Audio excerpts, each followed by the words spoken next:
1965 சிங்கப்பூரும் மலேசியாவும் அதிகாரப்பூர்வமாக தனித்தனி நாடுகளாக அறிவிக்கிறாங்க. அப்போ சிங்கப்பூர்ல 80% மக்களுக்கு தேவையான படிப்பறிவும் வேலை வாய்ப்பும் இல்லாத காரணத்தினால அவங்களோட தினசரி தேவையை கூட அவங்களால பூர்த்தி செஞ்சுக்க முடியாம இருந்தது.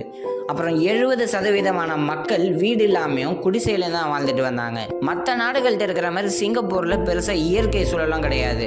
அந்த காலத்துல பிரதம மந்திரியா இருந்த லீ குவான் யூங்கிறவர் தனக்கு ஓட்டு போட்டு ஜெயிக்க வச்ச மக்களோட வாழ்க்கையை புரிஞ்சு அந்த மக்கள் கிட்ட இருக்கிற பிரச்சனையை தீர்த்தே ஆகணும்னு குறிக்கோள்ல இருந்தாரு. நாட்டு மக்களுக்கு வேலை தேவைன்னா முதலீட்டாளர்கள் தேவைன்றதை புரிஞ்சுக்கிட்ட அவர் எந்தெந்த நிறுவனங்கள்லாம் சிங்கப்பூர்ல முதலீடு பண்றாங்களோ அவங்களுக்குலாம் 10 வருஷத்துக்கு வரியை செலுத்த வேணாம்னு சொன்னாரு முதல்ல. ரெண்டாவது, வேலை இருந்தும் அந்த வேலைக்கு ஏற்ற திறமை தனது மக்கள்கிட்ட இல்லாத தெரிஞ்சுக்கிட்டவர் அந்த திறமையை வளர்க்கறதுக்கு தேவையான கல்வியை கொடுத்தாரு. இதனால பல மக்கள் நல்ல வேலைக்கு நல்ல சம்பளத்துக்கும் போனாங்க. சிங்கப்பூர் அரசாங்கம் சென்ட்ரல் ப்ராவிடென்ட் ஃபண்டு, அதாவது மத்திய நலநிதி திட்டம்னு இப்படி ஒரு திட்டத்தை உருவாக்குனாங்க. மக்களோட சம்பளத்துல 25% பிடிச்சு அரசாங்கமே ஒரு 25% போட்டு மக்களோட முன்னேற்றத்திற்காக பயன்படுத்தி வந்துட்டு இருந்தாங்க.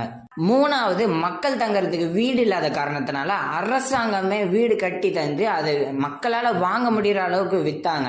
இந்நாள் வரைக்கும் 80% சிங்கப்பூர் வாசிகள் அரசாங்கம் கட்டி தந்த வீட்டுல தான் வாழ்றாங்க.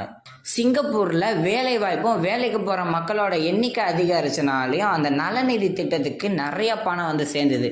அந்த பணத்தை வச்சு மக்களோட வாழ்க்கையை உயிர்த்தர வாழ்க்கையா மாத்தி தந்தாங்க.